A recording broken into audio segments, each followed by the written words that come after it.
Dionysus is a god associated with wine, fertility, theater, resurrection, transformation, and he was worshipped extensively in cities that were influenced by Greek and Roman culture, including a city that we're going to be looking at here called Bet Shan, which is in Israel. And so the lesson today, and what John is trying to communicate, is that Jesus is greater than Dionysus. In this lesson, we're going to explore some symbolic and theological significance of the miracle where Jesus turned water into wine at the wedding of Cana. Now, when we do this, we're going to be looking at the cultural and religious context, particularly some of the religions of the Greeks. We're going to be contrasting Jesus with the Greek god Dionysus, whose worship was prevalent in the regions both near Ephesus, and as we'll see, you find Dionysus in Israel. And so what John is doing is essentially, he has to show the Greek audience how Jesus is going to be greater than Dionysus. Dionysus is a god associated with wine, fertility, theater, resurrection, transformation, and he was worshipped extensively in cities that were influenced by Greek and Roman culture, including a city that we're going to be looking at here called Bet Shan, which is in Israel. So John has to do two things. He's dealing with a Jewish audience, so he's going to be using Jewish references. But also he's writing in Ephesus, and he has a Greek audience. And he's going to have to deal with the Greek gods of that day in Ephesus. And so the lesson today, and what John is trying to communicate, is that Jesus is greater than Dionysus. Now, the city you see right here on your screen, this is an ancient city in Israel. It's called Bet Shan. It's a very old city, and there's been a number of cities throughout the centuries that have been built right on top of each other. Now, the Romans built what you see here, these ruins. And the city of Bet Shan is a Decapolis city. It was a Greek city. So the Jews aren't going there to hang out, but they certainly are aware of it. This is a large, influential city. It had been there for hundreds of years before Jesus' birth. Now, this city was a polis. It was founded by Alexander the Great about 300 years prior to Jesus' birth. And what's important for us today is that it had a founding myth. And the myth said that the city was founded by the god Dionysus. The original name of the city is called Scythopolis. And Scythopolis has to do with it has to do with the story of Dionysus and these Scythian guards. And these Scythian guards brought Dionysus and raised him up at that city. At least that's the myth. So this is a city where Dionysus becomes the founder. And so if we're to go down there, we would find that there are going to be temples to Dionysus. Archaeologically, they have found statues of Dionysus. And of course, wherever you have Dionysus, since he's the god of theater, you're going to find theaters. So if we look back here, there's a huge theater here at Bet Shan or Scythopolis. Now this is of course looking down on the city. So if I go down into the city and look backwards, you'll see this hill where I was standing on. And one thing, just for a modern cultural reference, is that when they filmed the movie Jesus Christ Superstar, the point where Jesus is crucified in that movie was filmed right here. And you can actually see there's a tree that sits on top of this hill. And that's the tree that was used in the film for the cross. So that's just a modern cultural reference.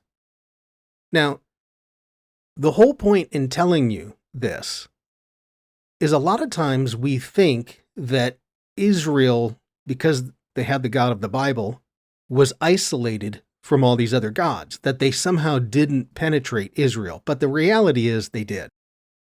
So first they were brought by the Greeks, then they're brought by the Romans. And this is especially true because the Israelites were always struggling with the tendency to want to worship another god.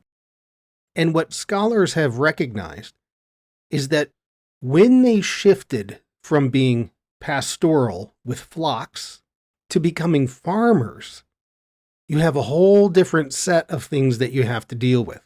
And so farmers are always very reliant on the weather, and all of these things are outside of their control. What happens if the hail shows up? What happens if there's locusts?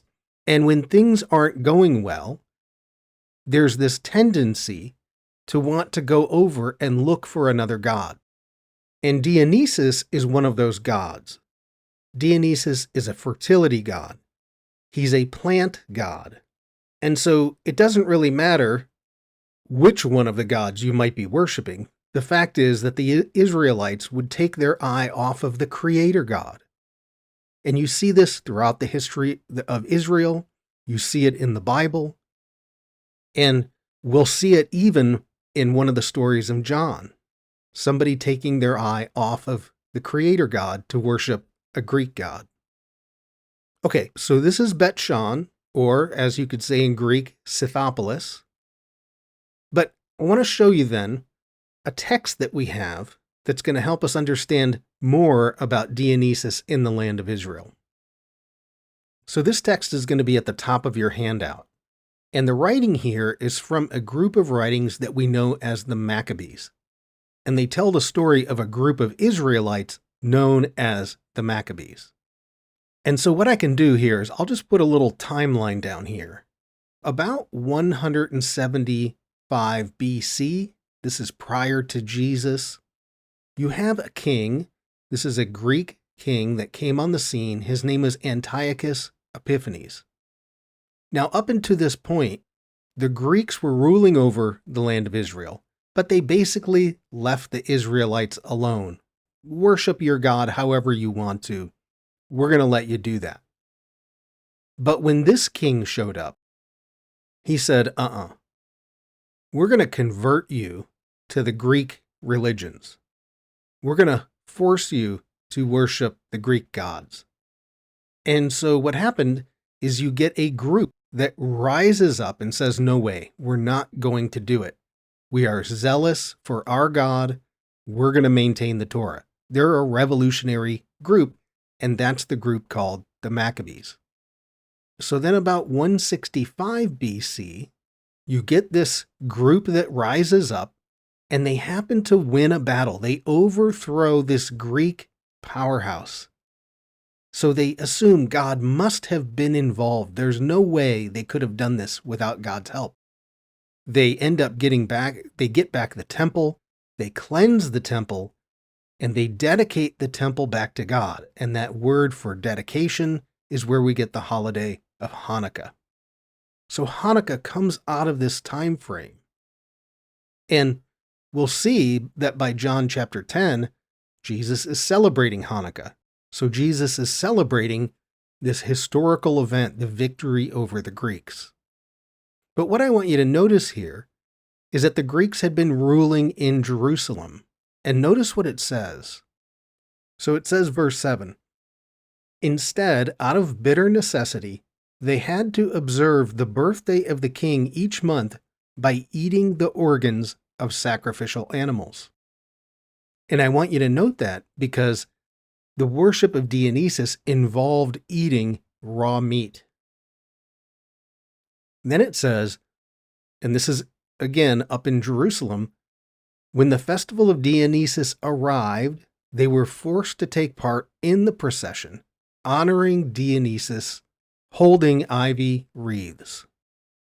Now that is right up the worship of Dionysus alley. And the whole point of this is that Dionysus had made it into the land of Israel. They know who he is. It's not an obscure god. Jesus knew him. John knows him. You're only 18 miles at Bethshan from Nazareth. And any of the Romans or the Greeks around you are going to be worshiping Dionysus. And so this is really our main point today, is we want to understand what is it that John wants to communicate to his community in Ephesus. When we read this story of water to wine in John 2, that's verses 1 to 11, what is it communicating to his first century audience? What do they hear? Not what do we understand about it, not about our theological doctrines. What does it communicate to that community in Ephesus? And oh, by the way, there's a temple to Dionysus right down the road in Ephesus. So they're well aware of this god. So this is what we want to explore. What do they hear? What would they understand from the symbolism, the symbolic language that maybe we miss today? So that's what we want to do, because I think what happens is when you start to see the symbolic language and even a symbolic act by Jesus, you start to say, oh, there's a lot more going on here than just water to wine. Okay, so before we get into this, I want to do a quick review, because last time we were talking about all of this symbolism that shows up in John chapter 2. So in John chapter 2, you have essentially two events. You have Jesus turning water into wine. This is at the wedding at Cana. And then you have Jesus clearing the temple courts. And of course, what John is saying to us is that these two are connected. He puts them next to each other for a reason. And what we see is that this connection has to do with the area of ritual. So not only do you have stone jars that hold water at the wedding at Cana, you have the temple courts. And the temple is the main place for the ritual worship of God. And so this water to wine miracle represents a grace. And what I mean by that is it's a gift. And what John is telling us is that the gift precedes the ritual. God's favor towards humanity precedes you doing anything. Now, Jesus is not anti-ritual. He wants you to pay attention to the rituals. Rituals are there to help bring us closer to God. But when the rituals become distorted, as if God's grace doesn't precede that ritual, now we've got a problem. This is what Jesus is dealing with. Because it's the gift, it's the grace that comes first. And so this was one of the main ideas that is happening with that water to wine symbolism. Now, another thing that we looked at was this idea of third day. How important the idea of third day was. And it's the third day of the week. We say Tuesday, but third day of the week for a Jewish audience is an important day. It's the day for weddings. So it's not surprising that we have an event that is a wedding in Cana. And so this third day, of course, is going to connect us to the third day of creation. Everything in John is structured around Genesis chapter 1. And you can't underestimate how important Genesis chapter 1 is not only to John, but his Jewish audience. And so what John is always doing is taking us back to Genesis chapter 1. And then we get the story of a wedding and the third day of creation. And so what we looked at was, why do Jews get married on the third day of the week? Well, it's because on that third day of creation, you have two-time blessing. So now you have a custom that's created to have your wedding on a Tuesday, the third day of the week, they would say. because of that 2-time blessing. And we noted something then in our previous lesson that is just interesting about the third day itself. So if you read in Genesis 1, the third day starts with water and it ends with plants. And one of the most important plants, I'll show you in a minute, is the vine. Now, I understand that the text of Genesis 1 doesn't specifically say vine. I want you to be sure I know that. The point is that I want you to be aware of how important the vine is, or vine imagery is, to Israel. Now, we could also connect, by the way, third day to the idea of resurrection. What resurrects every year? Well, plants do. And all of these gods, like Dionysus, all of these plant gods, are gods that resurrect, because that's what you observe in nature, the death and the rebirth of a plant. And so Dionysus is a god of resurrection. He is said to have been twice born. And so then you would say, well, what does number 3 have to do with resurrection? Well, that's found throughout the Bible. And of course, Jesus resurrects on the third day.